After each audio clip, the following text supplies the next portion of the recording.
Dan Ainus siang ini kami awali dari kebakaran Rumah Sakit Hermina Jatinegara, Jakarta Timur, di mana puluhan pasien panik dievakuasi. Api diduga dari panel listrik di ruang farmasi.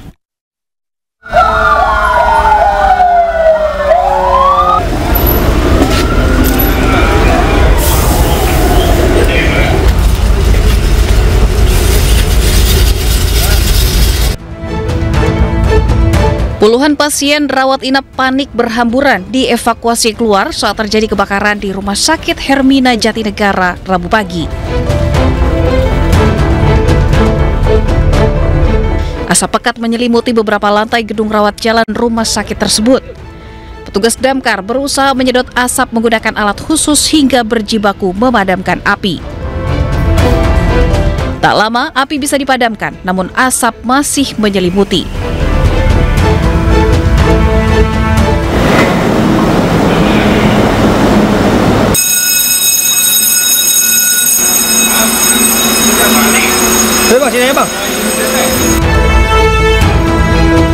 Petugas pemadam menyisir setiap sudut rumah sakit dan melakukan proses pendinginan. Api diduga berasal dari panel listrik di ruang farmasi di lantai 3 rumah sakit. Didapati obat-obatan di etalase farmasi hangus terbakar. Dugaannya itu dari ruang farmasi. Ya, kalau unit kita terjukan ada kurang lebih 10 unit, jadi 5 unit pompa atau unit penyalur, 5 lagi unit pendukung seperti smoke removal, quick response, komando dan sebagainya. Korban sepertinya tidak ada, jadi kita datang pasien sudah dievakuasi semuanya, tapi masih ada satu yang tadi bapak-bapak paling terakhir dievakuasi. Insya Allah tidak ada korban. Total 10 mobil damkar dikerahkan ke lokasi. Tidak ada korban, penyebab pasti kebakaran masih diselidiki polisi. Dari Jakarta, Rio Mani, iNews melaporkan. Ya pemirsa, tim Inafis Polda Metro Jaya saat ini masih melakukan olah TKP di Rumah Sakit Hermina Jatinegara. Dan untuk mengetahui informasi terkini, kita bergabung dengan rekan Ismalia di Rumah Sakit Hermina Jatinegara. Selamat siang Ismalia, apa sudah diketahui penyebab kebakaran? Ya, selamat siang Sila dan juga pemirsa. Untuk penyebab kebakaran pastinya memang kami belum mendapatkan informasi dari mana penyebab kebakaran tersebut, karena memang dari tim Inafis sendiri ini baru saja datang sekitar pukul 8.30 dan hingga saat ini pukul 11.10 ini memang masih tim Inafis masih belum keluar dari Rumah Sakit Hermina Jatinegara, Jakarta Timur, yang memang tadi baru saja terjadi kebakaran pada pukul 4.45 pagi tadi. Namun memang Sila dan juga pemirsa, sebagai informasi, untuk titik utama kebakaran ini memang terjadi di lantai 3 di ruang farmasi, yang dimana ini memang ruang farmasi tersebut penuh dengan obat-obatan. Dan tadi kami juga sempat berbicara dengan salah satu petugas pemadam kebakaran yang dimana mereka cukup kesulitan, karena memang di ruang farmasi ini seperti yang kita tahu banyak bahan kimia yang mudah terbakar, sehingga mereka harus benar-benar memastikan apakah api sudah padam atau belum. Dan juga tadi api berhasil dipadamkan, semua rangkaian pemadaman ini mulai dari pemadaman hingga pendinginan ini berhasil dipadamkan pada pukul 7.30, yang dimana ini selama 2,5 jam pemadam kebakaran ini berusaha memadamkan api yang berkorban di Rumah Sakit Hermina. Dan untuk bagaimana kondisi sekarang di Rumah Sakit Hermina, ini sudah mulai beraktivitas normal kembali, namun memang yang terbakar adalah di ruang farmasi, yang dimana ini para pasien jika mengambil obat harus ke ruang farmasi, dan ruang farmasi ini terbakar sehingga dialihkan ke ruangan lain ketika pasien ingin mengambil obat. Dan untuk korban jiwa, tidak ada korban jiwa, karena memang pada saat api tersebut berkobar, ini pasien sudah langsung dievakuasi keluar ke ruangan terbuka di depan Rumah Sakit Hermina Jatinegara. Dan sampai saat ini memang kami masih menunggu informasi lebih lanjut penyebab kebakaran yang terjadi di Rumah Sakit Hermina. Namun bisa kami ceritakan sedikit juga Sila dan juga pemirsa, untuk kondisi tadi pagi memang terjadi ketersendatan di depan Rumah Sakit Hermina, karena memang di dua ruas jalan di depan Rumah Sakit Hermina ini terdapat galian yang memang ini menjadi penyempitan, sehingga terjadi penumpukan kendaraan di depan Rumah Sakit Hermina. Namun hingga saat ini sudah lancar kembali untuk lalu lintas di depan Rumah Sakit Hermina. Kembali ke Anda, Zila. Baik, terima kasih atas laporan Anda Ismalia, langsung melaporkan dari Rumah Sakit Hermina Jatinegara, Jakarta Timur. Selamat bertugas kembali. Ya pemirsa, akibat cuaca buruk, perahu yang ditumpangi belasan mahasiswa KKN UGM terbalik di Pulau Wahar, Maluku Tenggara. Tragis, 2 mahasiswa UGM meninggal dunia.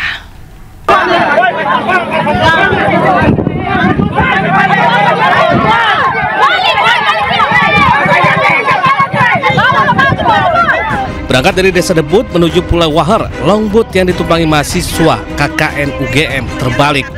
Kondisi cuaca yang buruk semakin mempersulit masyarakat untuk evakuasi para korban. Merespon laporan dari salah satu masyarakat, tim rescue Pos Sartual dikerahkan menuju lokasi turut membantu evakuasi para korban. Dari hasil laporan terakhir, 10 orang dinyatakan selamat, sementara 2 orang meninggal dunia. 1 diantaranya ditemukan oleh masyarakat setelah sebelumnya dikabarkan menghilang. Para korban pun dibawa ke Rumah Sakit Karel Sadawi Tubun guna penanganan lebih lanjut. Dari Maluku Tenggara, Maluku, Juanda Sari Anyus melaporkan. Ya, sementara itu pemirsa, seorang balita terjatuh dari bus bertuliskan Mabes Angkatan Darat di Jalan Tol Jor Joglo Ciledug Bintaro. Pihak TNI AD menyebut bus sedang digunakan untuk keperluan takziah.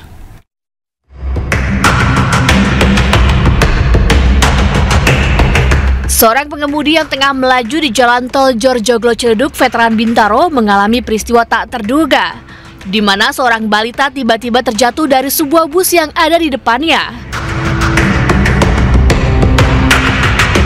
Beruntung pengemudi dapat menghentikan mobilnya sehingga tak menabrak balita malang tersebut dan langsung mengevakuasinya. Pengemudi kemudian melihat bus yang membawa balita tersebut berhenti di pinggir jalan dan langsung serahkan balita ke orang tuanya yang merupakan penumpang bus. Pihak TNI Angkatan Darat buka suara terkait peristiwa ini, karena di badan bus ada tulisan Mabes AD. TNI menyebut bus digunakan dalam rangka takziah. Dalam perjalanan, seorang balita penumpang bus duduk dekat pintu darurat. Pintu tiba-tiba terbuka hingga balita malang itu terjatuh. Menurut Kepala Satuan Patroli Jalan Raya di Ditlantas Polda Metro Jaya, peristiwa terjadi pada Senin kemarin. Kami sedang melakukan pengumpulan informasi dan data bersama-sama terkait dengan penyebab daripada balita tersebut jatuh dari kendaraan bus. Demikian yang bisa disampaikan. Akibat peristiwa ini, balita mengalami luka ringan pada tubuhnya. Orang tua diimbau untuk selalu berhati-hati dalam mengawasi buah hatinya, khususnya dalam berkendara. Dari Jakarta, Rizky Falupi, Helmi Sejang Bakti, iNews melaporkan. Pemirsa, viral kasus dugaan malpraktik yang menimpa seorang ibu muda di Kota Bekasi yang mengalami kelumpuhan total usai menjalani operasi sesar saat melahirkan anak keempatnya di RSUD Dr. Casbullah Abdul Majid, Kota Bekasi. Sementara pihak RSUD membantah jika kelumpuhan yang dialami pasien dikarenakan pasca operasi sesar.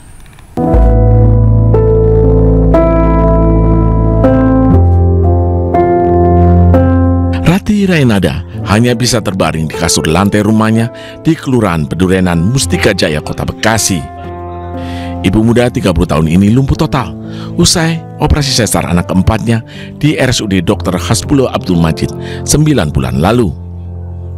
Saat operasi, Rati diduga disuntik obat bius kadaluarsa dan tidak bekerja maksimal, sehingga saat pembedahan Rati merasakan sakit yang luar biasa. Pasca operasi sesar, kondisi Rati makin lemah. Diagnosa dokter yang menanganinya berubah-ubah, mulai disebut mengalami TB tulang hingga saraf putus. Akibat lumpuh total, Rati harus kehilangan pekerjaan, ditinggal suaminya. Ia kini harus menafkahi keempat anaknya dan bergantung hidup pada orang tuanya yang bekerja sebagai ojek pangkalan. Saya minta dibantulah keadilan. Artinya akan menempuh jalur hukum atau?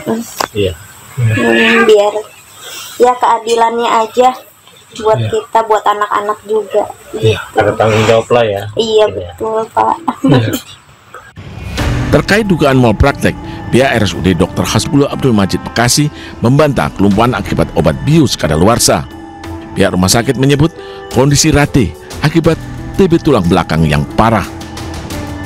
Ketua Komite Medis menyampaikan bahwa seluruh dokternya juga merawat dengan baik, dan kemudian bisa dibolehkan pulang, walaupun tadi dengan kondisi yang tentunya tidak kembali seperti awal karena sudah ada penyakit. Nah, itulah upaya-upaya dari kami Rumah Sakit Umum Daerah sampai hari ini pun, ketika ada keluhan dan PIC-nya sudah kita sampaikan, kalau mau butuh pengobatan dan lain-lain kita fasilitasi. Bukan hanya kepada Nyonya RR, tentunya kepada semua yang membutuhkan perawatan di RSUD Hasbulla.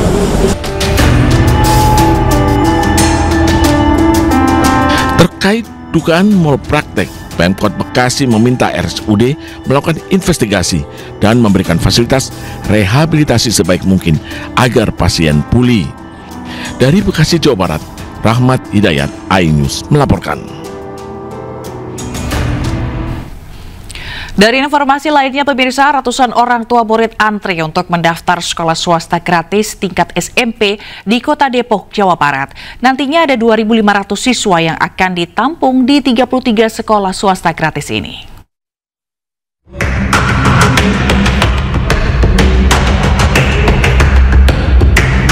Pendaftaran program rintisan sekolah swasta gratis atau RSSG yang digelar di Balai Kota Depok, Jawa Barat Senin pagi dipadati ratusan orang tua murid. Para orang tua yang mendaftarkan anaknya ke tingkat sekolah menengah pertama ini membawa sejumlah dokumen, seperti fotokopi kartu keluarga berdomisili di Depok dan surat keterangan lulus sekolah dasar. Sejumlah orang tua murid mengaku sangat terbantu dengan adanya program ini karena anaknya gagal mendaftar di SMP negeri dengan berbagai macam faktor. Ya, alhamdulillah ya kita bisa dibantu karena kemarin kita masuk ke SMP 15 nggak terima karena dengar info dari warga ada swasta gratis. Saya coba-coba, insya Allah kan rezeki anak saya. Pemerintah Kota Depok menegaskan ada sebanyak 33 sekolah swasta telah melakukan penandatangan MOU atau kesepakatan dalam program rintisan sekolah menengah pertama swasta gratis ini. Sebanyak 2.500 siswa yang bisa ditampung dari 33 sekolah swasta ini. Kita nggak bisa menggratiskan sekolah swasta karena ada kebijakan-kebijakan sekolah swasta yang pembiayaannya memang tidak terjangkau dari sisi penganggaran atau alokasi anggaran yang kita miliki. Kita memiliki anggaran per siswa itu kurang lebih 250.000 per bulan, artinya 1 tahun untuk 3 juta rupiah per murid. Ini yang akan kita berikan kepada sekolah yang bersepakat. Hingga Selasa siang, ada sebanyak 600 orang tua murid yang telah mendaftarkan anaknya. Sementara, pendaftaran sendiri berlangsung mulai tanggal 1 hingga 5 Juli mendatang. Dari Depok, Jawa Barat, Iyung Rizky, iNews melaporkan. Dan untuk mengetahui situasi terkini, kita akan bergabung dengan rekan Iyung Rizky di Gedung Balai Pemkot Depok, Jawa Barat. Ya, selamat siang Iyung. Apakah antrian pendaftaran sekolah gratis ini masih terjadi hingga saat ini? Selamat siang, Gila dan juga pemirsa. Saat ini saya sedang berada di Gedung Balai Pemkot Depok, di mana saat ini memang antrian sudah lebih lengang dari pagi tadi dan juga kemarin. Dan sudah tercatat hari ini sebanyak 930 sudah memanfaatkan program sekolah swasta gratis ini. Bisa dilihat di belakang saya memang proses pendaftaran dari Dinas Pendidikan Kota Depok terus melakukan pelayanan kepada masyarakat yang melakukan pendaftaran sekolah gratis. Dan perlu update, memang dari 33 sekolah saat ini sudah bertambah menjadi 50 sekolah yang menyepakati MOU sekolah rintisan gratis ini dan bisa menampung dari 3.000 siswa di Kota Depok seperti itu. Dan sudah sama saya ada Ibu Irma. Ibu Irma, anaknya mendaftar di sekolah mana?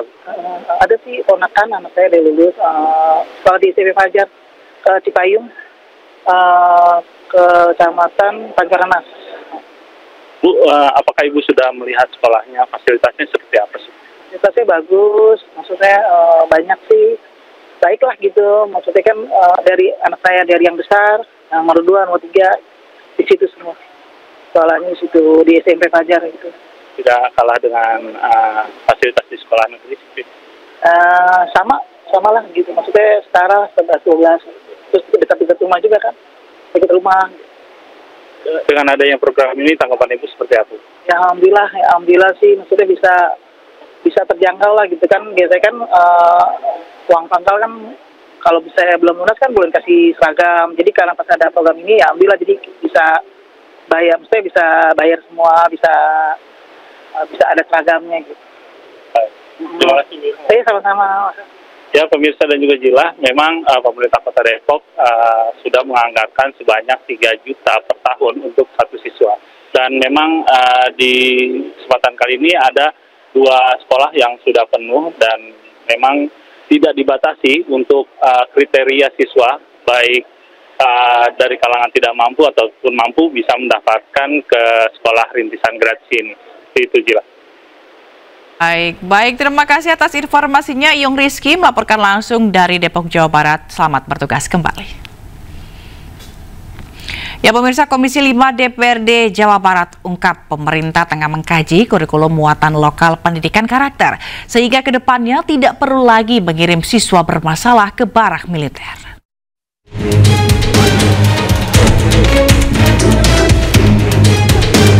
Dalam upaya memperkuat pembentukan karakter siswa, pemerintah Provinsi Jawa Barat tengah merancang kurikulum muatan lokal yang berfokus pada pendidikan karakter.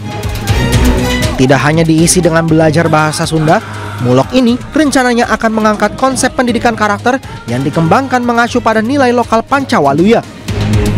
Usulan ini didasari pemikiran bahwa program pendidikan karakter di barak militer yang dicetuskan Gubernur Jawa Barat Denny Mulyadi hanya didapatkan oleh siswa bermasalah.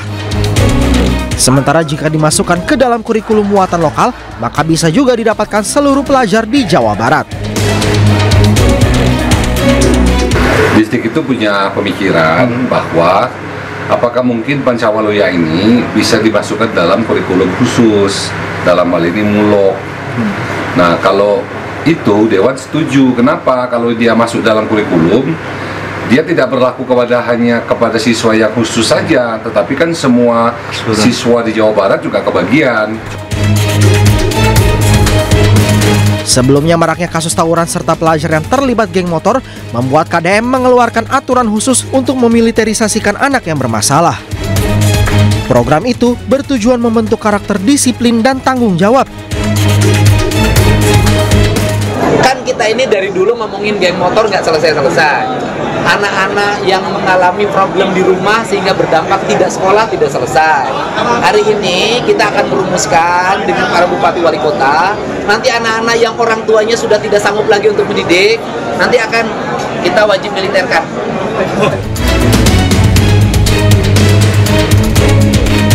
Sementara itu program siswa masuk barak yang digelar sejak 2 Mei lalu ini diharapkan dapat menanamkan sikap disiplin pada sejumlah siswa yang berperilaku nakal, sehingga para siswa itu bisa bertanggung jawab dengan dirinya. Tim Liputan iNews melaporkan. Anda kembali di iNews Siang. Pemirsa, seorang artis sinetron ditangkap polisi di Depok, Jawa Barat lantaran melakukan pemerasan pada kekasih sesama jenis. Pelaku mengancam sebar video syur jika korban tak mengirimkan uang puluhan juta rupiah.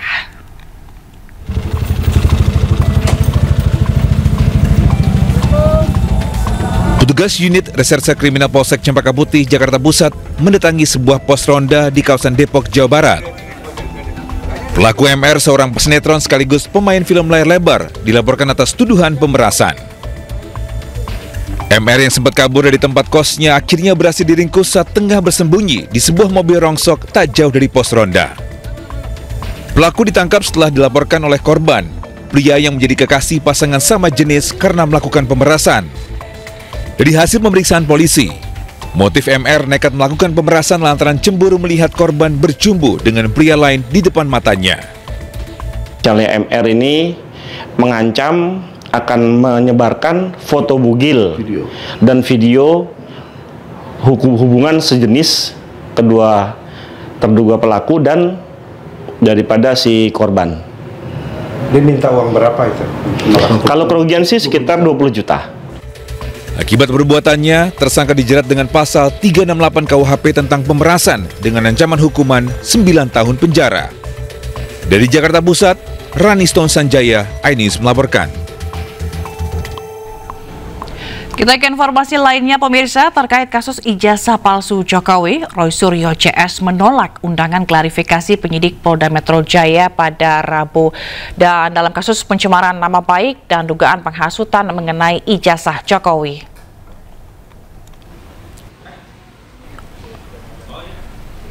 Dalam konferensi yang digelar tim advokasi anti kriminalisasi akademisi dan aktivis, Roy Suryo menyatakan ia dan rekan-rekannya memilih untuk tidak hadir di Polda Metro Jaya.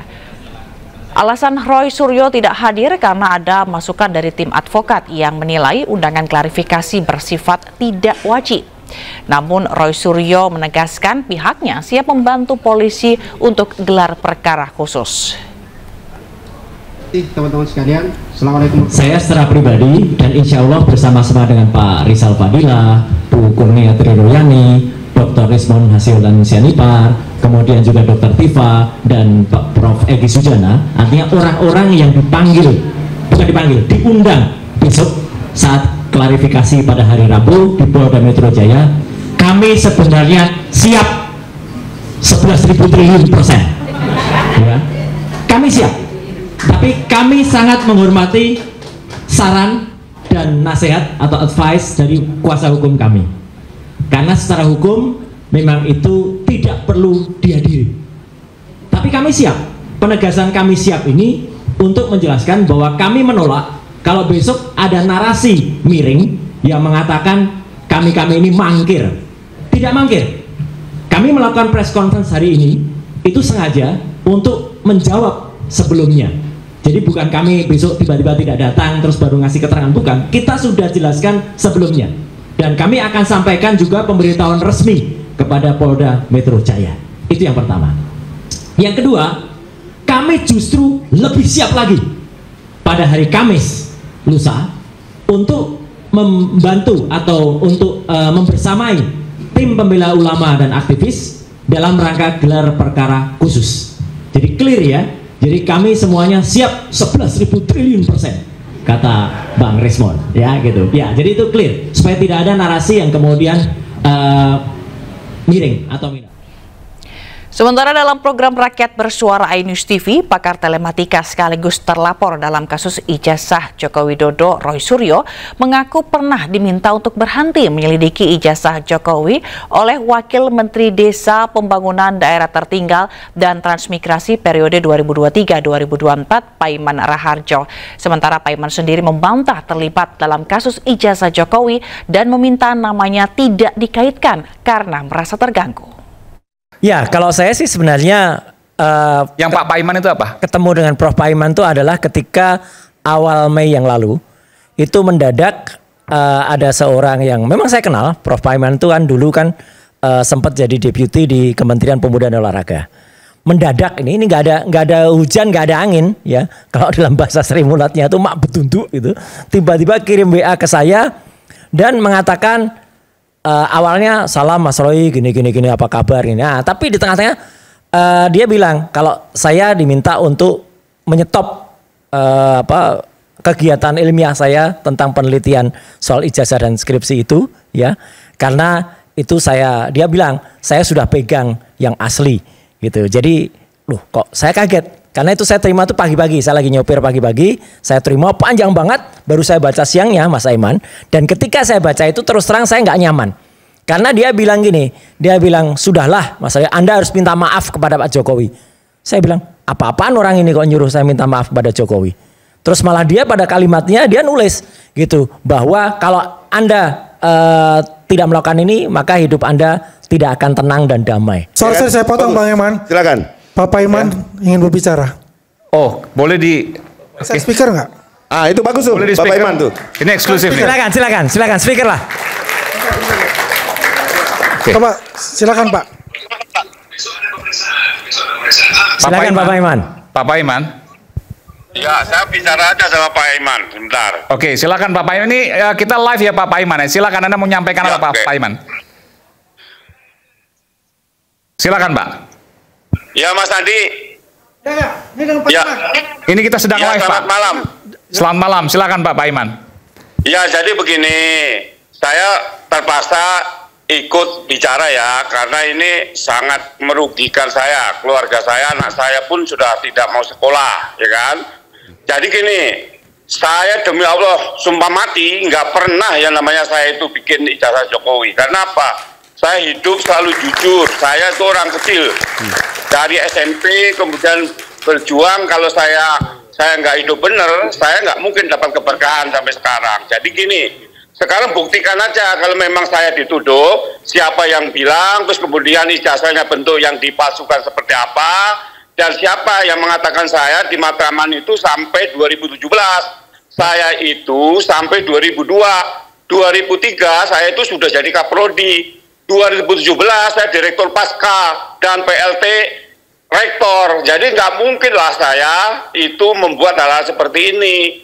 Jadi tolong janganlah, kalau membenci dengan Jokowi ya jangan melibatkan yang lain gitu. Kalau saya benar ya, demi Allah betul-betul mati kalau saya melakukan hal lain. Baik, terima kasih Pak Paiman, terima kasih sekali. Pak Paiman ditunggu Pak nanti Paiman, kalau live ya, nggak cuma suara ya. Ditunggu ya laporannya Pak Paiman ya. Terima kasih Pak Paiman. Makasih Bung Andi. Oke, baik, makasih. Kita berikan tepuk tangan untuk Pak Paiman karena akhirnya muncul. Terima kasih sekali lagi, luar biasa ini Pak Paiman akhirnya muncul berani untuk menyampaikan klarifikasinya. Terima kasih, ini kami apresiasi sekali. Tapi masih ditunggu tuh Mas. Iya. Baiknya Pak Paiman tuh. Ini kayaknya ada sesuatu. Oh enggak, memang. Ini ada sesuatu Bung Roy ini. Ada data yang harus dikejar dari Pak Paiman. Ya tadi Bung Roy tahu dari YouTuber. YouTuber yang dipercaya sama dia. Enggak gini, karena YouTuber itu teman-teman Anda semua itu Ceboker Nusantara itu. Apa karena nggak punya YouTuber juga? Narasinya nyerang-nyerang kami semua. Dan ya itu kan? yang ngangkat Pak Iman sebagai seolah-olah Komnas HAM. Jadi gini, beliau ini terganggu Pak Iman, ya. Ini keluarganya terganggu ya. Apa itu? Dia kan sahabat beliau, sahabat Anda. Dia terganggu keluarganya karena masalah ini. Iya. Kalau dia kan? Terganggu, saya lebih terganggu Pak. Ya semua terganggu. Ada lah. Gitu. Jadi kalau terganggu karena Anda yang buat. Karena Anda yang buat. Sementara itu, Lembaga Survei Median merilis hasil survei tentang polemik ijazah palsu Joko Widodo. Hasilnya, 55,5% responden percaya ijazah Jokowi asli dan hampir separuh meragukan ijazah Jokowi.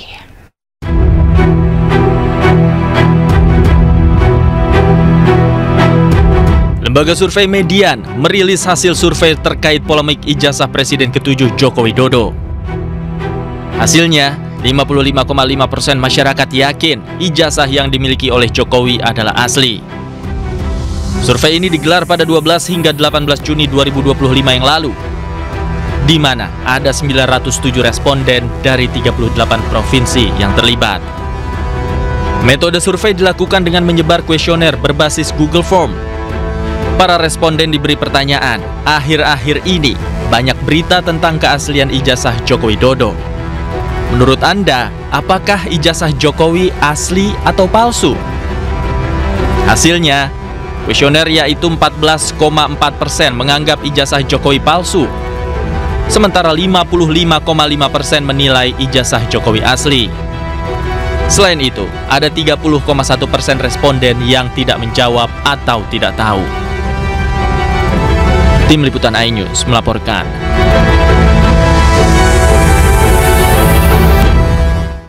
Anda kembali menyaksikan iNews Siang bersama saya Fazilah Kairunisa. Pemirsa, pemerintah melalui Kemenhub berencana menaikkan tarif ojek online 8 hingga 15%. Kemenhub mengklaim kenaikan tersebut telah disepakati dan akan diterapkan.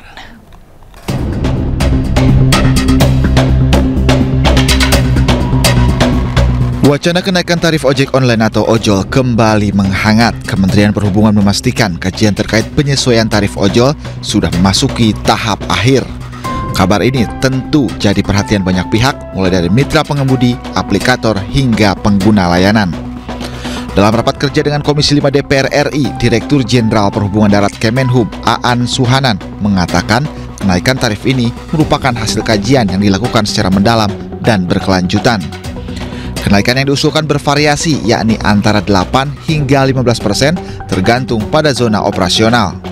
Sudah kami buat, kami kaji sesuai dengan zona yang sudah ditentukan. Bervariasi, kenaikan tersebut ada 15%, ada 8%, tergantung dari zona yang kita tentukan. Ada 3 zona, zona 1, zona 2, zona 3. Dan ini proses masih kami teruskan. Besok kami akan memanggil, tapi pada prinsipnya kenaikan tarif ini sudah disetujui, Pak, oleh aplikator. Namun untuk memastikan kami akan panggil aplikator terkait dengan kenaikan tarif ini. Selain kenaikan tarif, Kemenhub juga tengah mengkaji usulan pemotongan biaya layanan oleh aplikator sebesar 10% yang selama ini dinilai membebani mitra pengemudi. Kemenhub menyebut dalam perubahan tarif ini semua pihak dilibatkan dan berharap tidak ada yang dirugikan. Tim Liputan iNews melaporkan. Sementara anggota Komisi 5 DPR RI, Adian Napitupulu, mencecar Kementerian Perhubungan saat rapat dengar pendapat di DPR terkait tarif ojek online. Adian menilai biaya yang dibebankan kepada konsumen tanpa dasar aturan yang jelas bisa disebut pungli. Dasar hukum biaya lokasi Rp18.000 ini apa? Boleh saya bantu? Karena ini menjemputnya ke bandara. Menjemput ke bandara dapat bayar 18.000. Uangnya ke bandara atau ke aplikator? Tidak ada yang tahu. Oke, dasar hukumnya apa? Juga tidak ada. Jadi ada, kalau mobil ada Rp10.000 tambah Rp18.000 tambah perjalanan aman Rp1.000, ada paling tidak di data ini Rp29.000 dipungut dari driver dan konsumen tanpa dasar hukum apapun. Kalau kita katakan pungli adalah segala sesuatu yang dipungut dari rakyat tanpa dasar hukum, bisa nggak kita sebut pungli? Bisa tidak kita sebut pungli? Dan kalau kita bisa sebut pungli, bagaimana kalau saya katakan negara bertahun-tahun membiarkan pungli bertriliun-triliun rupiah terjadi di depan mata? Ya pemirsa, tarif ojol yang akan naik membuat pengemudi panik. Para pengemudi ojol pun takut kehilangan penumpang jika wacana ini benar-benar diterapkan. Dan berikut tanggapan dari masyarakat. Ya sebenarnya begini, kalau buat konsumennya mah sebenarnya mah nggak perlu ditaikin ya. Tapi yang penting potongan yang penting, potongannya, sebabnya potongan itu yang pengaruhi banget. Jadinya yang biasa aja, jadinya kalau ditinggi juga nanti kan kabur juga konsumen. Kalau terlalu tinggi ya kan, udah kita yang standar aja, yang penting ya itu dia potongan aplikasinya itu diturunin aja. Kan katanya 20, sebenarnya mah nggak 20, itu 30, 35. Ya kalau naik sih ya alhamdulillah, tapi kalau potongannya tetap di atas 20% kita agak reak lah. Udah insentif berkurang, nggak ada, susah nyari insentif sekarang. Oh, berarti katanya bakal ada sistem zona wilayah ya Pak? Kalau zona wilayah ya mempersulit driver juga lah, kalau bisa ya kayak dulu aja standar maksudnya. Jadi kalau zona wilayah susah juga lah, kasihan yang lain.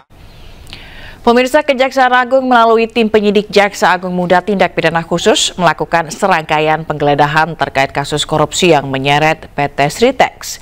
Penggeledahan dilakukan sejak Senin 30 Juni 2025 hingga Selasa 1 Juli 2025. Kejaksaan Agung menggeledah rumah Direktur Utama PT Sritex Iwan Kurniawan Lukminto di kawasan Surakarta, Jawa Tengah pada Senin kemarin. Penggeledahan terkait penyidikan dugaan korupsi pemberian kredit dari sejumlah bank plat merah kepada PT Sritex.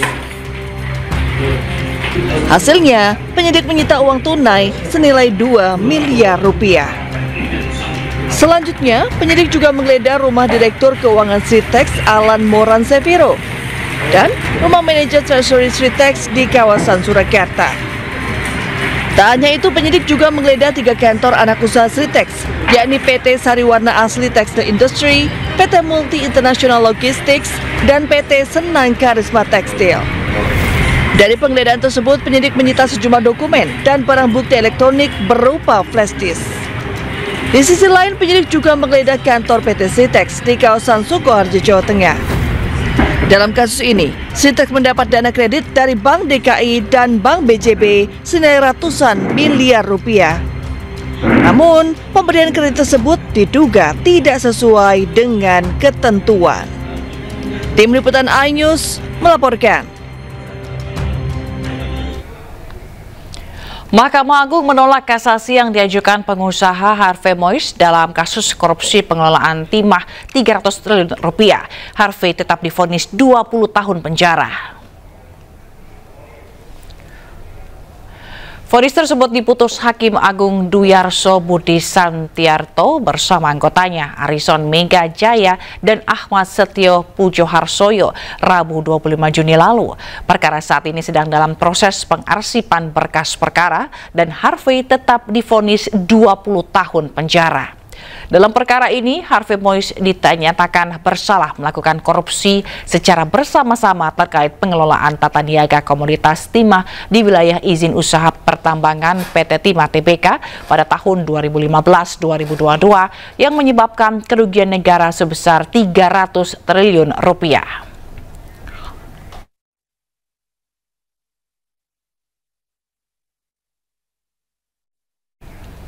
Sebelumnya di tingkat banding, hukuman Harvey Mois diperberat menjadi 20 tahun penjara serta denda yang harus dibayar juga naik menjadi 420 miliar rupiah. Kasus korupsi komoditas timah ini menjerat sebanyak 22 orang serta kerugian negara yang ditimbulkan bernilai fantastis yaitu 300 triliun rupiah.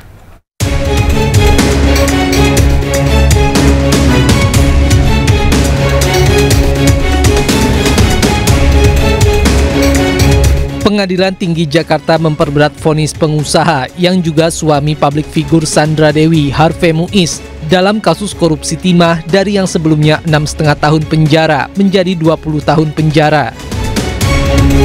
Selain itu, denda yang harus dibayarkan Harvey juga dinaikkan dari 210 miliar rupiah menjadi 420 miliar rupiah. Kasus korupsi tata niaga komoditas timah menjadi perhatian publik lantaran melibatkan nama-nama yang dikenal sebagai public figure. Namun yang mencengangkan adalah nilai korupsinya yang merugikan negara hingga 300 triliun rupiah. Dalam kasus ini, Kejaksaan Agung telah menjerat 22 orang tersangka termasuk Crazy Rich, Helena Lim, dan Harvey Mois. Sejumlah aset Harvey juga disita termasuk mobil mewah dan barang berharga dari sejumlah apartemen. Selain itu, istri Harvey, Sandra Dewi juga beberapa kali diperiksa terkait asal-usul aset dan dugaan TPPU yang menjerat suaminya.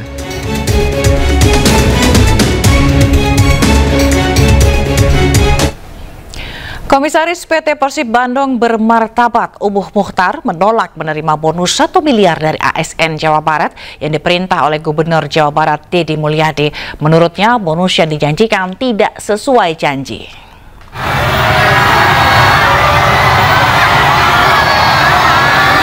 Umuh Mukhtar, Komisaris PT Persib Bandung bermartabat, menjadi perbincangan menyusul keputusan yang menolak menerima bonus hasil patungan ASN Jabar untuk Persib Bandung.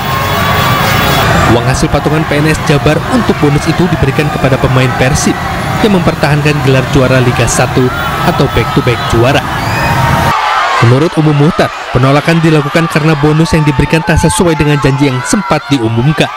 Bahwa uang yang dijanjikan 1 miliar itu kemarin Sekda udah berkoar-koar kemana-mana, juga menyampaikan dan sudah memberikan uang kadedeh. Nah, dari ASN dikumpulkan dapat 356 juta. Jadi kan janji yang 1 miliar sudah kemana-mana beritanya. Jadi jangan salah para bobotoh. Kenapa saya tolak? Saya takutnya jadi beban dan jadi prasangka dari semua bobotoh ya bahwa Persib sudah menerima uang. Sebelumnya pemberian bonus ini disampaikan Deddy Mulyani saat mengikuti konvoi Persib Bandung untuk merayakan juara Liga 1 2024-2025. Apresiasi yang diberikan KDM murni dana pribadi dan bukan dari APBD. KDM pun meminta pejabat Pemprov menyumbang 1 miliar untuk bonus tim Persib. Saya akan menyampaikan bonus. Bonus bukan APBD, ya, nggak boleh pakai dana pemerintah. Bonus dari saya 1 miliar. Dan saya tugaskan Pak Sekda untuk mengkoordinasi para pejabat Pemprov Jabar agar membeli bonus 1 miliar. Tapi tidak boleh pakai duit APBD, ya. Oke, jadi bonusnya 2 miliar. Oke, juara. Total Persib akan menerima 2 miliar rupiah yang dijanjikan sebagai apresiasi prestasi juara Liga 1. Tim Liputan iNews melaporkan. Terima kasih masih bersama kami di iNews Siang bersama saya Togi Sinaga. Pemirsa, pencurian fasilitas umum kembali terjadi di Jakarta. Kali ini besi pembatas jalan di flyover Ancol Pademangan Jakarta Utara raib di gondol maling. Ini bisa membahayakan pengguna jalan yang melintas.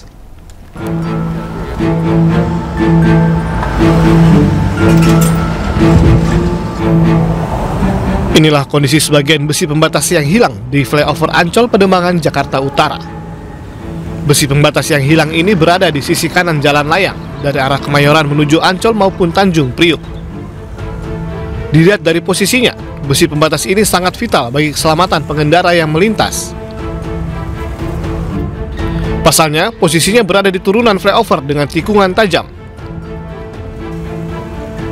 Di kawasan tersebut, kabel instalasi listrik yang digunakan untuk lampu penerangan jalan juga ikut hilang. Pihak Kecamatan Pademangan yang mendatangi lokasi mendapati ada 16 batang besi atau sepanjang 30 meter yang hilang. Dan saya lihat tadi ada potongan itu pakai mesin. Jadi nanti saya akan cek dulu karena ini kan ranahnya Bina Marga, aset dari Bina Marga, nanti saya akan cek dan koordinasi dengan Bina Marga. Juga nanti mungkin saya akan laporkan ke Polsek.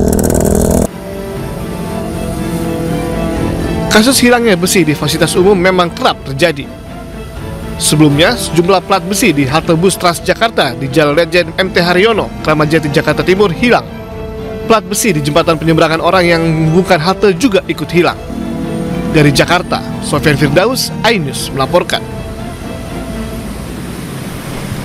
Pemirsa, selebgram asal Indonesia ditahan oleh otoritas Myanmar sejak Desember 2024. Menurut Kementerian Luar Negeri, AP ditangkap atas tuduhan memasuki Myanmar secara ilegal dan menemui kelompok bersenjata. Selebgram asal Indonesia berinisial AP diduga ditahan junta militer Myanmar. Hal ini pertama kali disampaikan oleh anggota Komisi 1 DPR RI Abraham Srijaya dalam rapat kerja bersama Kementerian Luar Negeri pada Senin 30 Juni. Abraham menyebut WNI berusia 33 tahun yang berprofesi sebagai konten kreator dituduh terlibat dalam pendanaan kelompok pemberontak Myanmar. AP ditangkap otoritas Myanmar pada 20 Desember 2024. Yang terakhir, ini terkait dengan warga negara kita di Myanmar. Ada satu warga negara kita di Myanmar yang ditahan oleh pemerintahan Myanmar. Kemarin kami sudah komunikasi dengan Pak Yuda, PWNI, dia ditahan karena terkait dengan imigrasi. Nah, alangkah baiknya bisa dikomunikasikan untuk diberikan amnesti ataupun dideportasi karena dia dituduh bahwa dia mendanai pemberontak Myanmar. Anak muda, Pak, umurnya seumuran saya 33, masih muda, padahal dia tidak ada niat untuk seperti itu. Dia hanya selebgram, suka bikin konten. Alangkah baiknya bisa diperjuangkan untuk bisa dikembalikan ke Indonesia, Pak. Sementara itu, menurut Direktur Jenderal Perlindungan WNI Kemenlu, Judan Nugraha, AP divonis 7 tahun penjara. Saat ini AP menjalani hukuman penjara di Insein Prison, Yangon, Myanmar. Meski identitas belum diungkap secara resmi, namun warganet menyoroti selebgram yang ditahan adalah Arnold Putra.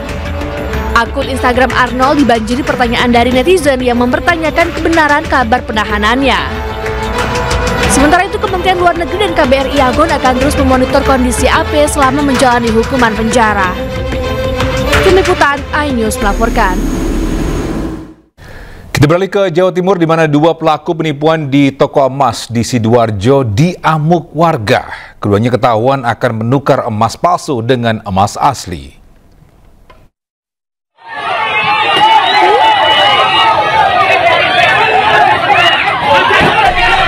Dua pria ini diamuk warga di toko emas di Pasar Wadung Asri, Waru, Sidoarjo karena ketahuan melakukan penipuan. Kedua pelaku dikeroyok warga karena ketahuan melakukan penipuan oleh penjaga toko. Polisi yang datang segera mengamankan dua pelaku penipuan. Kedua pelaku menjalani pemeriksaan di kantor polisi. Peristiwa ini bermula saat salah satu penjaga toko emas didatangi kedua pelaku dan berpura-pura untuk membeli emas. Setelah meminta cincin emas berat 3,5 gram, pelaku warga Surabaya ini kemudian berpura-pura mencobanya ke jari. Sebelum dikembalikan ke penjaga toko, emas telah ditukar pelaku dengan emas palsu. Penjaga toko yang curiga dengan emas yang diberikan langsung berteriak minta tolong pada warga yang berada di sekitarnya. Hingga kini kasusnya masih dalam penyelidikan polisi. Dari Sidoarjo, Jawa Timur, Yoyo Agusta, iNews melaporkan. Ya, tak terima aksi penipuannya diviralkan, seorang pria mengamuk hendak menikam penjaga warung sembako. Pelaku bahkan mengancam akan membakar warung tersebut jika video aksi kejahatannya yang viral tidak dihapus.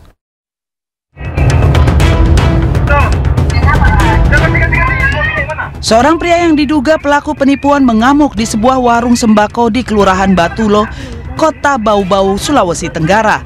Pelaku mencabut senjata tajam jenis badik yang terselip di pinggangnya hingga nyaris menikam seorang gadis penjaga warung. Pelaku emosi lantaran tidak terima aksi penipuan yang dilakukannya beberapa waktu lalu diviralkan oleh pemilik warung. Pelaku bahkan mengancam akan membakar warung tersebut jika video kejahatannya yang sudah viral tidak dihapus. Sebelumnya, pelaku bersama komplotannya hendak menipu pemilik warung dengan modus menggunakan pembayaran kris palsu. Para pelaku berpura-pura telah melakukan pembayaran dengan scan barcode, kemudian menunjukkan bukti pembayaran yang sudah diedit seolah-olah transaksi berhasil. Pelapor yang datang di Polsek Mulyo mengadukan tentang adanya kasus pengancaman. Dengan kronologi awal bahwa korban ini sementara menjaga warung sembakonya, tiba-tiba datang pelaku yang marah-marah, kemudian mengeluarkan semacam benda tajam, mengancam kepada korban sehingga korban merasa takut. Akhirnya melaporkan ke Polsek Mulyo.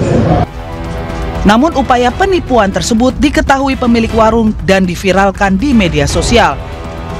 Berbekal rekaman kamera pengawas, polisi berhasil mengidentifikasi pelaku, namun pelaku telah kabur dan kini dalam pengejaran.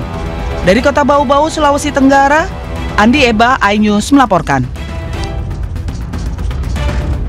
Bisa berjam-jam menggunakan borgol, seorang mahasiswa di Kota Metro Lampung panik karena borgolnya tidak bisa dibuka. Mahasiswa tersebut akhirnya meminta bantuan pemadam kebakaran untuk melepaskan atribut yang biasa digunakan aparat penegak hukum tersebut. Borgol yang tak bisa lepas dari tangan. Nggak tahu nih dapat mainan dari mana ini. Irfan Kurniawan, mahasiswa di Kota Metro Lampung ini harus menahan rasa sakit karena pergelangan tangannya yang terborgol.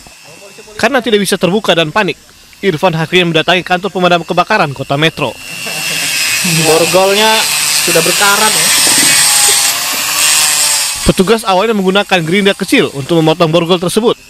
Namun karena korban kesakitan lantaran pergelangan tangannya terluka, petugas damkar akhirnya mengakali kunci borgol yang akhirnya bisa terbuka dalam waktu 15 menit. Bermain borgol dengan kawannya, kemudian tidak bisa dilepas, dan karena panik kawannya ke posko damkar untuk membawa kawannya untuk melepaskan borgol tersebut. Nah, bagaimana proses pelepasan borgol itu? Jadi borgol itu terpaksa kami potong dengan alat kami dan memakan waktu sekitar 15 menit. Setelah terbebas dari borgol yang menjepit tangannya, Irfan berterima kasih pada petugas damkar yang telah membantu dirinya. Kejadian ini menjadi contoh agar tidak bercanda menggunakan peralatan yang hanya boleh digunakan oleh aparat penegak hukum. Dari Kota Metro Lampung, Tinus Ristanto, iNews melaporkan. bahwa ada yang bakatnya. Bisa akibat pamer senjata api, seorang pria di Depok, Jawa Barat kini berurusan dengan polisi.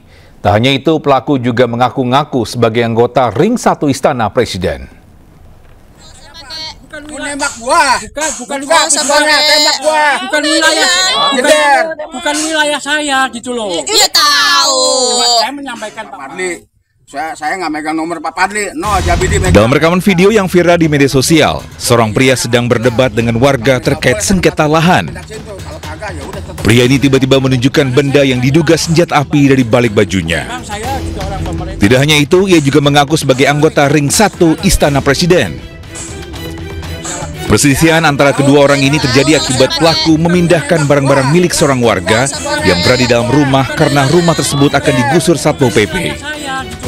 Kemarahan dan perdebatan di antara keduanya tak bisa dihindarkan. Angkat-angkat baju begini, ada pistolnya.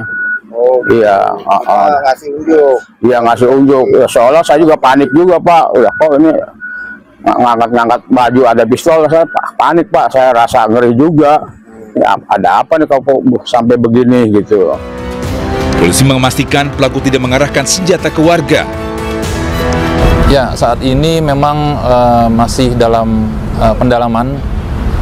Kasus ini sudah ditangani oleh Ditreskrim Polda Metro, dan apakah memang senjata tersebut senjata asli atau bukan masih dalam penyelidikan. Saat ini polisi sedang menyelidiki pengakuan pelaku mengenai keterkaitannya dengan bagian Ring 1 Istana Presiden. Dari Depok, Jawa Barat, iNews melaporkan. Bisa KPK menggeledah kantor Dinas PUPR Provinsi Sumatera Utara pasca penetapan 5 tersangka kasus dugaan korupsi proyek jalan yang menjerat Kepala Dinas PUPR Sumut Topan Ginting. Ya, penggeledahan dilakukan KPK di kantor PUPR Sumatera Utara untuk mencari bukti tambahan. Saat penggeledahan, kantor tersebut dijaga ketat oleh sejumlah personel kepolisian dari Polrestabes Medan. Penggeledahan dilakukan pasca KPK menetapkan 5 orang tersangka terkait dengan kasus dugaan korupsi proyek pembangunan jalan di Sumatera Utara senilai 231 miliar rupiah.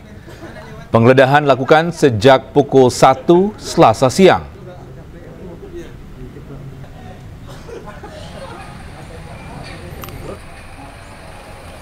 Ya, selain kantor Dinas PUPR Sumut, KPK saat ini juga menggeledah rumah pribadi Topan Ginting yang berada di kompleks rumah mewah Royal Sumatera, Jalan Jamin Ginting, Kota Medan.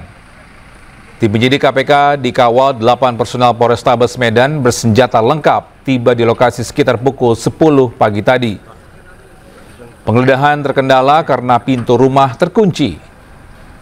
Penggeledahan ini merupakan pengembangan kasus dugaan suap yang menjerat Topan Ginting sebagai tersangka bersama sejumlah pejabat lain di lingkungan Pemprov Sumatera Utara.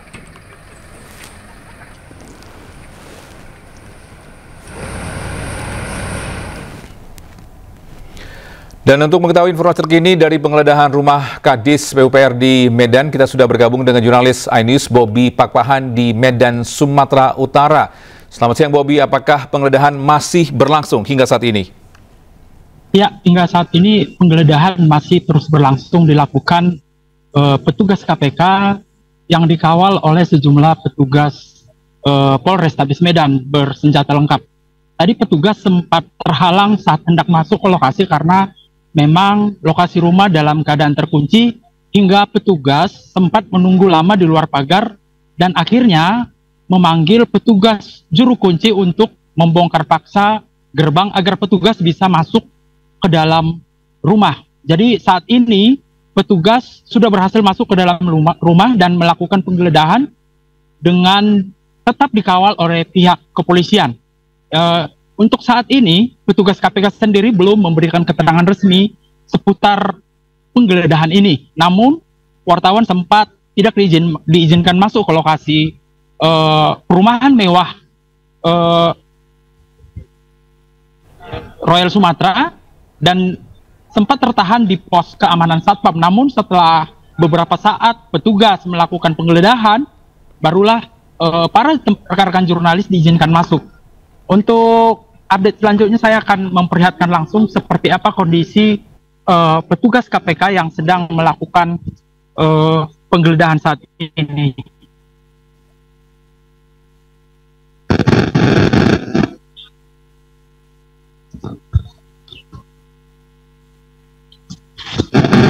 Oh ya.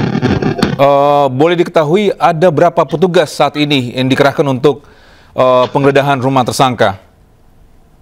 Untuk saat ini petugas yang ditugaskan untuk mengawasi petugas KPK atau mengawal petugas KPK melakukan penggeledahan ada sekitar 8 orang personil dari Polrestabes Medan bersenjata lengkap dan melakukan penjagaan tepat di depan pagar rumah kediaman daripada Topan Ginting.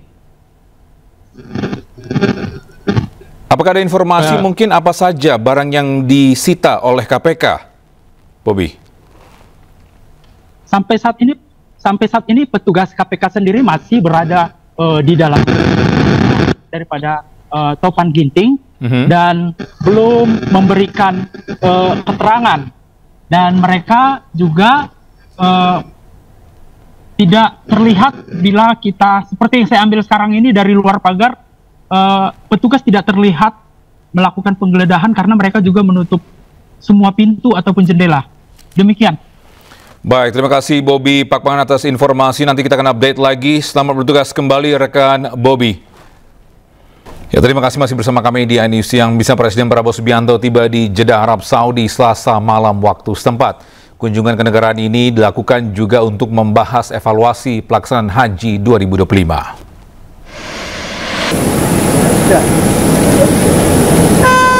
Bisa pesawat kepresidenan yang membawa Presiden Prabowo Subianto dan rombongan mendarat di Royal Terminal Bandara Internasional King Abdul Aziz, Jeddah, Arab Saudi. Ini pukul 9 malam waktu setempat. Presiden Prabowo disambut dengan upacara kehormatan dan sejumlah delegasi kerajaan Arab Saudi. Kunjungan ini pertama kali dilakukan Presiden Prabowo sejak resmi menjabat sebagai kepala negara. Ya, selama di Jeddah, Presiden Prabowo dijadwalkan bertemu putra mahkota sekaligus Perdana Menteri Arab Saudi Muhammad bin Salman Al Saud. Pertemuan untuk memperkuat kerjasama kedua negara di sejumlah bidang strategis dan juga bagian dari upaya Indonesia mewujudkan perdamaian global. Kunjungan ini juga dilakukan untuk membahas evaluasi pelaksanaan haji 2025.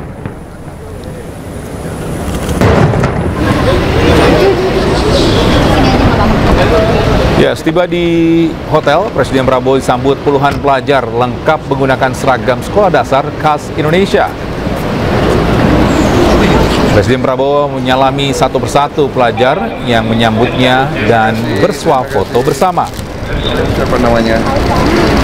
Usai berfoto bersama, Prabowo menitipkan pesan kepada para pelajar agar belajar yang baik dan giat.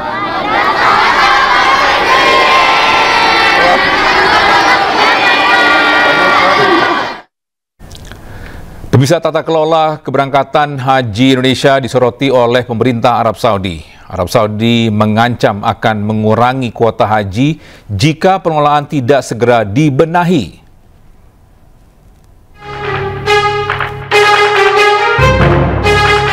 Pemerintah Kerajaan Arab Saudi sempat berencana memangkas kuota haji Indonesia sebanyak 50%. Salah satu alasannya adalah protes Saudi terhadap pengelolaan haji oleh pemerintah Indonesia. Pernyataan itu disampaikan oleh pejabat Kementerian Haji dan Umroh Arab Saudi kepada Kepala BP Haji sebagai bentuk peringatan keras. Badan Penyelenggara Haji mengatakan pengurangan kuota haji 50% hanya berupa wacana dari pihak Arab Saudi yang kemungkinan besar tidak jadi direalisasikan tahun 2026 datang. Kementerian Haji dan Umroh melihat kesemerautan pengelolaan haji Indonesia tahun 2025 ini. Nah, itu yang kemudian mereka sampaikan ke kami, namun mereka melihat ada peluang perbaikan yang signifikan terkait dengan kebijakan Presiden Prabowo untuk perubahan manajemen pengelolaan haji melalui badan setingkat kementerian yang disebut dengan Badan Penyelenggara Haji. Salah satu alasannya adalah data kesehatan jemaah haji asal Indonesia yang dinilai tidak transparan. Mereka marah karena Indonesia memberangkatkan jemaah haji yang tidak sehat. Hal ini menunjukkan tata kelola keberangkatan haji yang buruk dan mengecewakan pemerintah Arab Saudi. Tim Liputan iNews melaporkan. Ya, bisa Israel kembali melakukan serangan ke objek sipil dan kali ini rudal Israel menghantam sebuah kafe di pinggir pantai Gaza yang kerap dikunjungi wartawan dan pelajar. Akibat serangan ini, sedikitnya 30 orang termasuk wartawan tewas, sementara puluhan lainnya terluka parah.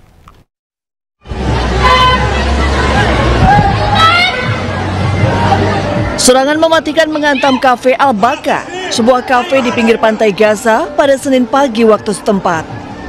Pasca serangan, nampak asap tebal mengepul tinggi, sementara warga berlarian berupaya menyelamatkan diri. Akibat serangan ini, kafe yang sedang dipenuhi wanita, anak-anak dan wartawan porak-poranda. Sedikitnya 30 orang meninggal dunia dan 50 orang terluka parah. Salah satu korban tewas adalah jurnalis Ismail Abu Hatab. Diketahui kafe Al-Baka kerap dikunjungi wartawan dan pelajar untuk mengakses internet dan mengisi daya ponsel. Ya, sementara itu puluhan anak Palestina meninggal dunia akibat kekurangan gizi akut atau malnutrisi di Gaza di bawah blokade Israel sejak Oktober 2023. Akibat blokade Israel tersebut, beberapa wilayah di Gaza kekurangan pasokan makanan hingga susu untuk bayi.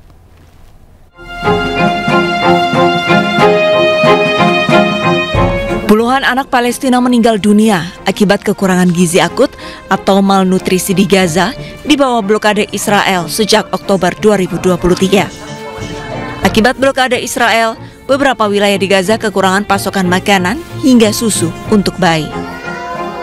Pihak Rumah Sakit Nasser di jalur Gaza Utara merekam situasi yang menunjukkan beberapa keluarga yang memiliki anak-anak menderita malnutrisi. Seorang ibu menyebut anaknya kekurangan gizi selama 1 tahun ini dan dirinya menyebut bahwa anaknya berhak untuk hidup normal dan sehat.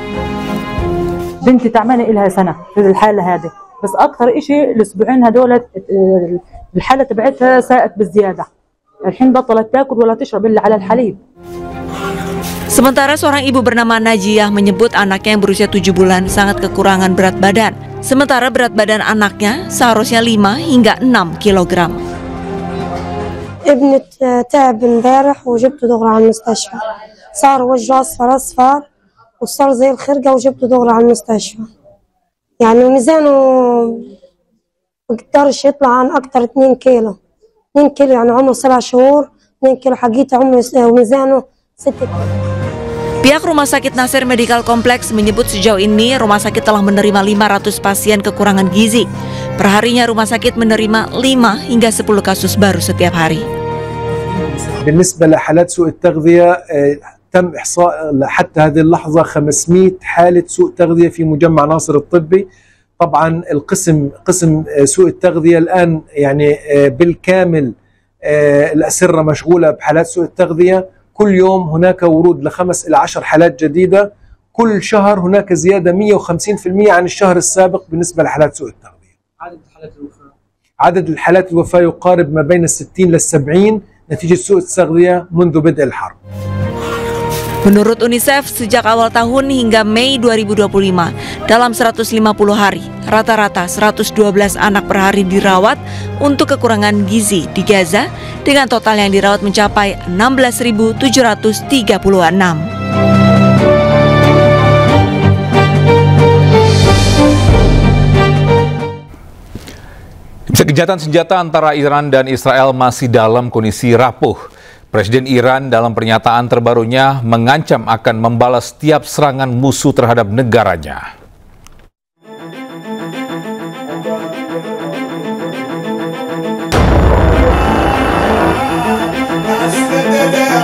Iran menggelar prosesi pemakaman Komandan Korps Militer Garda Revolusi Islam Iran, Mayor Jenderal Muhammad Bagheri, di ibu kota Teheran, Iran. Bagheri merupakan salah satu dari 60 petinggi militer dan ilmuwan nuklir Iran yang gugur dalam perang 12 hari melawan Israel. Presiden Iran, Masoud Pezeshkian, yang hadir dalam acara ini menyatakan pihaknya akan mengambil tindakan apapun yang dianggap perlu bila musuh menyerang. اونو که اعلام کردن اگه بخوان هر برخوردی بکنن پاسخ مناسب رو خواهند داد نیروهای مسلح و ارتشی ما.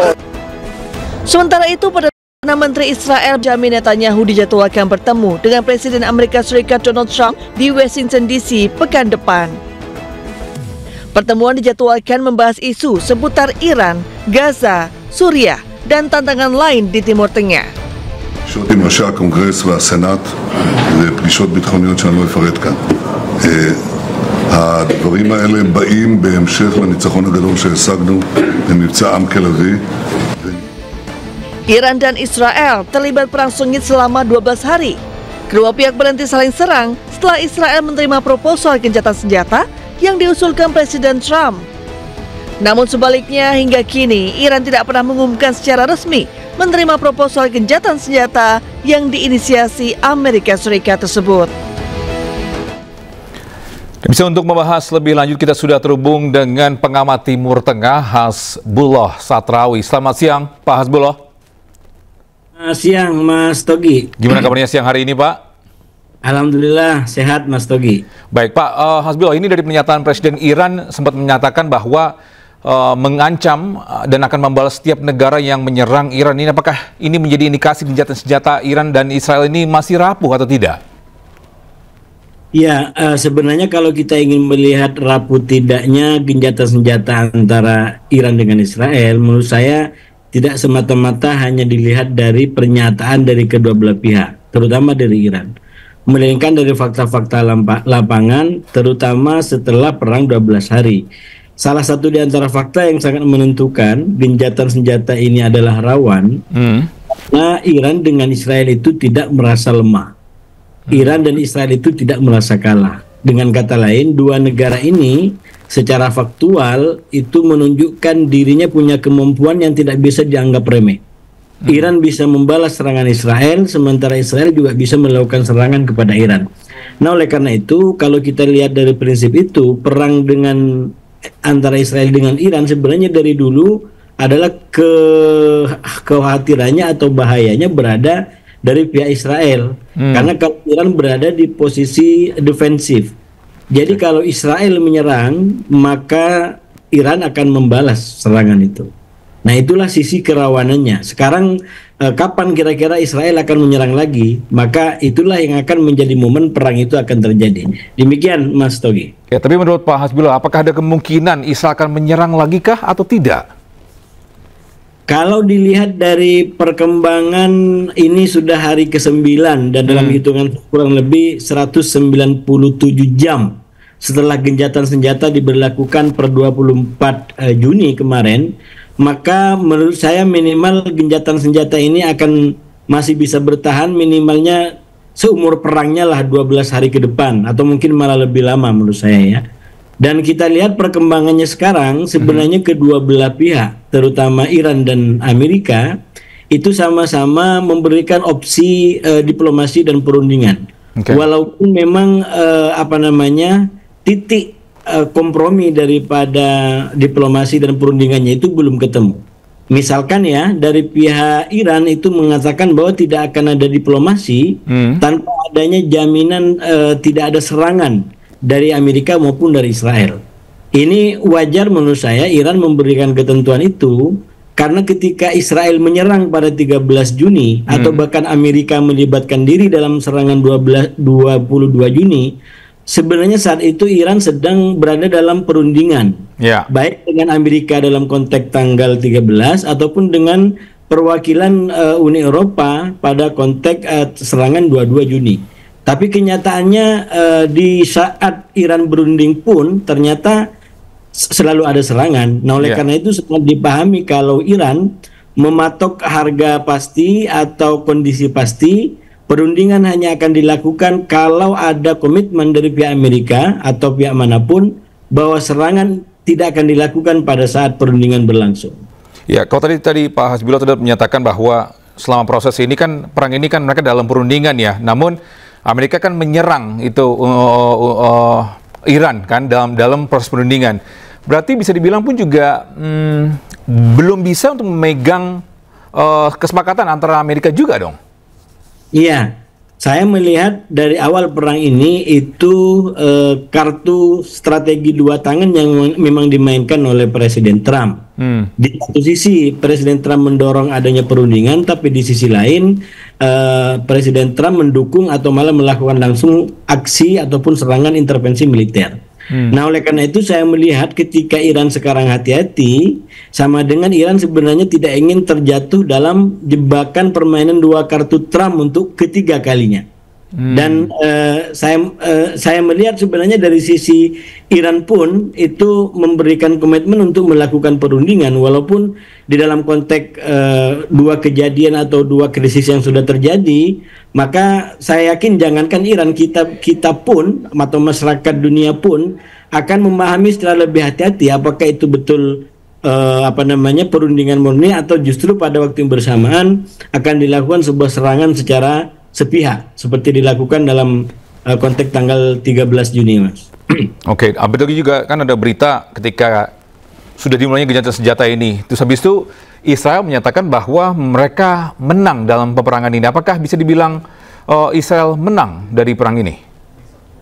Kalau klaim menang itu menurut saya konsekuensi dari realitas para pihak ini, tiga negara bahkan ya, bukan hanya dua negara, sama-sama kuat gitu.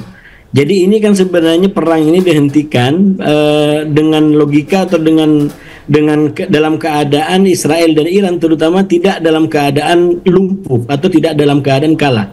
Justru dipaksakan oleh Amerika Serikat untuk berhenti. Nah, oleh karena itu klaim kemenangan itu adalah wajar, cuman mestinya masyarakat bisa menilai siapa yang benar-benar kalah. Nah, menurut saya cara mengukur kalah atau menang dalam perang ini bisa diukur dari tujuan yang dimiliki oleh masing-masing dalam melakukan atau dalam keterlibatannya di perang ini. Katakanlah Israel menyerang itu dengan alasan ingin menghentikan program nuklir. Amerika juga begitu, ingin menghentikan program nuklir. Nah, sekarang program nuklirnya berhenti nggak dengan itu semua? Bahkan menurut sebagian ahli, serangan dua-dua yang dilakukan Amerika pun tidak menghentikan atau tidak menghancurkan total program nuklir Iran. Nah, itulah yang kemudian membuat Amerika sendiri kayak mengalami krisis atau malah gugatan dari warganya sendiri. Bahkan kalau di Amerika, media-media besar seperti CNN itu sempat memberitakan bahwa klaim Presiden Trump bahwa serangan 22 Juni berhasil secara total menghancurkan program nuklir Iran itu diragukan. Nah, bagaimana konteksnya dengan Iran? Sebenarnya Iran sebagai negara yang diserang tujuannya adalah sama kurang lebih, yaitu ingin bertahan dari serangan-serangan lawan. Kita melihat Iran pun sebenarnya nggak berhasil mempertahankan dirinya. Faktanya banyak warganya menjadi korban dan fasilitas nuklirnya menjadi korban walaupun tidak sampai total. Cuman yang akhirnya membuat Iran ini tegak kepala adalah di saat dia diserang dengan luar biasa, Iran mampu memberikan perlawanan dan serangan balik, dan serangannya nyampe ke Israel dan membuat Israel untuk pertama kali merasakan apa rasanya menjadi korban orang yang diserang atau korban perang. Jadi kalau dikontekkan dengan Palestina, kalau Palestina sudah 2 tahun mengalami berbagai macam dampak buruk akibat perang, maka minimal perang 12 hari antara Iran dengan Israel membuat Israel juga merasakan bagaimana dampak menjadi korban perang. Rumah-rumahnya hancur, kemudian banyak warga sipil menjadi korban, bahkan tidak bisa beraktivitas. Saya tetap komitmen pada nilai kemanusiaan bahwa siapapun yang menjadi korban, terutama dari masyarakat sipil, mestinya dihindari. Cuman sekali lagi dalam konteks Israel, minimal perang 12 hari ini, barangkali juga di Israel sendiri ada yang bisa merasakan apa yang dirasakan oleh warga Palestina, dan kita berharap agar tidak berlanjut hancur-hancuran seperti ini, karena menjadi korban perang itu adalah tidak pernah enak ya, apalagi yang terjadi seperti di Gaza hari ini, sudah menjadi korban perang, bantuannya pun dihalang-halangi, lalu kemudian makanannya pun dikurangi, lalu serangan pun entah kemana-mana, bukan lagi tuh fokus kepada target-target militer. Jadi ini menurut saya realitas kehancuran di balik sebuah peperangan. Dan Israel dalam 12 hari perang melawan Iran sedikit banyak mengalami itu. Oke, baik. Pak Hasbullah, mungkin tahan dulu. Ini ada informasi terkini terkait dengan Presiden Amerika Serikat Donald Trump. Ini mengumumkan bahwa Israel sudah menyepakati proposal gencatan senjata dengan Hamas yang ditawarkan Amerika Serikat. Dan gencatan senjata ini rencananya akan berlangsung 60 hari. Ya, melalui akun sosial medianya, ini Donald Trump menyebut bahwa Israel telah menyetujui proposal gencatan senjata yang ditawarkan Amerika Serikat. Kesepakatan tersebut juga sudah diberikan kepada perwakilan Qatar dan Mesir untuk selanjutnya disampaikan ke Hamas. Trump juga meminta Hamas menerima proposal gencatan senjata selama 60 hari di Gaza untuk meredam agresi Israel.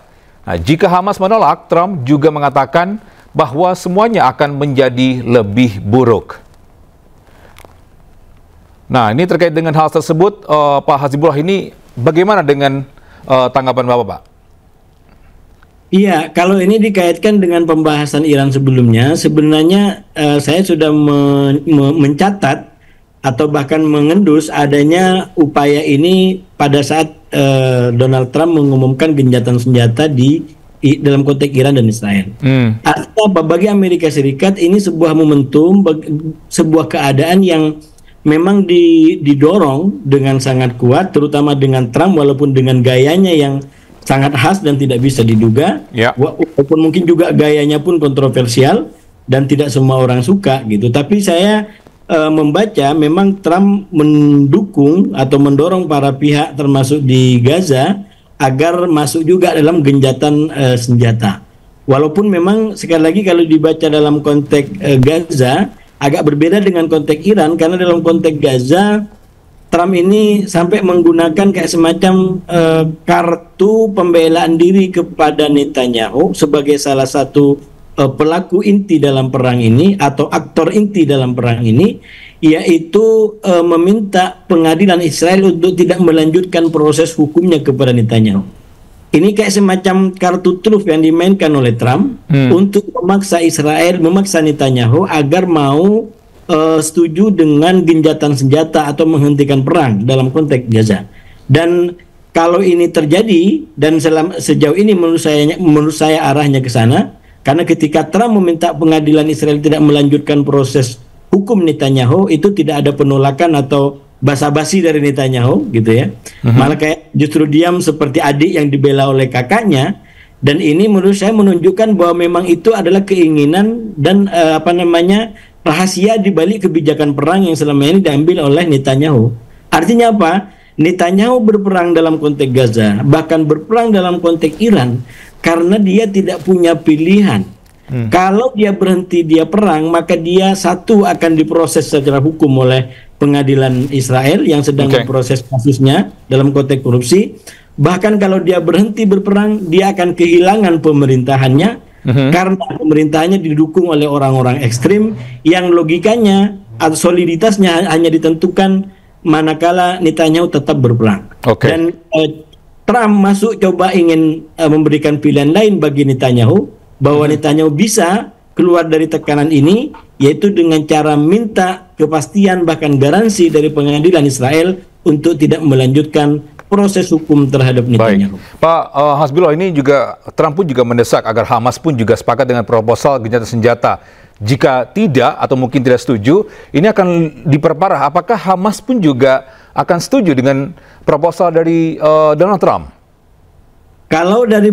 Kalau dibaca dari gagasan yang telah disampaikan terkait gencatan senjata ini, yaitu 60 hari, bukan penghentian perang secara permanen, maka ini mau tidak mau Hamas juga akan mempelajari konsep ini secara parsial. Karena yang saya ikutin, Hamas itu dari awal sebenarnya terbuka dengan opsi menghentikan perang secara total dan membebaskan sandera secara semua, tapi memang harus ada komitmen bahwa Israel akan menarik seluruh pasukannya dan tidak akan melakukan perang kembali. Nah, dengan konsep 60 hari, maka ini sebenarnya mirip dengan gencatan senjata yang telah dicapai pada awal pemerintahan Trump, yaitu pada bulan Januari kemarin. Sama-sama selama 60 hari. Nah, itu artinya mungkin kalau ini terjadi, maka tidak akan ada penyerahan sandera secara total seperti diinginkan oleh pihak Israel. Ini akan menjadi sebuah gencatan senjata dengan imbalan yang mungkin terbatas, terutama dari pembebasan sandera. Karena saya yakin dalam kondisi seperti sekarang, Hamas tidak punya apapun di Gaza kecuali sandera yang bisa digunakan untuk bernegosiasi dan menekan pihak Israel. Dan itu artinya kalau belum ada jaminan perdamaian abadi, perdamaian lebih lama dengan Israel, maka tetap akan ada sandera yang dipertahankan oleh Hamas. Oke, baik, terima kasih Pak Hasibullah Satrawi selaku pengamat Timur Tengah atas waktunya, atas insight-nya juga. Selamat siang dan salam sehat, Pak. Terima kasih.